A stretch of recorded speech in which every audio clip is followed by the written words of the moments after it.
ನಮಸ್ಕಾರ ಫ್ರೆಂಡ್ಸ್, ನಾನು ನಿಮ್ಮ ಪ್ರೀತಿಯ ಕನ್ನಡಿಗ ಹೇಮಂತ್. ಇವತ್ತು ಏನು ವಿಶೇಷ ಅಂದರೆ ನಿಮಗೂ ನಮಗೂ ಗೊತ್ತಿರೋಂಗೆ ಯುಗಾದಿ ಹಬ್ಬ.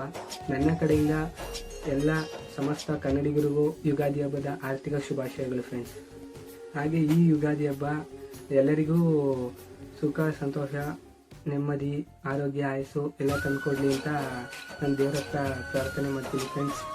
ಹಾಗೆ ಇಂದಿನ ಎಲ್ಲ ವೀಡಿಯೋಸ್ಗಳನ್ನು ನೋಡಿ ಸಪೋರ್ಟ್ ಮಾಡ್ಕೊ ಬಂದಿದ್ದೀರಾ ಫ್ರೆಂಡ್ಸ್. ಹಾಗೆ ಮುಂದೆ ಇನ್ನೂ ವಿಶೇಷವಾಗಿ ಇನ್ನೂ ಅಂದರೆ ದೇವಸ್ಥಾನಗಳಾಗಿರ್ಬೋದು, ಪ್ರಕೃತಿ ಬೆಟ್ಟ ಗುಡ್ಡಗಳಾಗಿರ್ಬೋದು, ಈ ರೀತಿ ಇನ್ನೂ ವಿಶೇಷವಾಗಿ ವೀಡಿಯೋಸ್ನ ಮಾಡ್ತಾಯಿರ್ತೀನಿ. ನೀವು ಇದೇ ರೀತಿ ಸಪೋರ್ಟ್ ಮಾಡ್ತಾಯಿರಿ. ಹಾಗೆ ಮತ್ತೊಮ್ಮೆ ಎಲ್ಲರಿಗೂ ಯುಗಾದಿ ಹಬ್ಬದ ಆರ್ಥಿಕ ಶುಭಾಶಯಗಳು ಫ್ರೆಂಡ್ಸ್.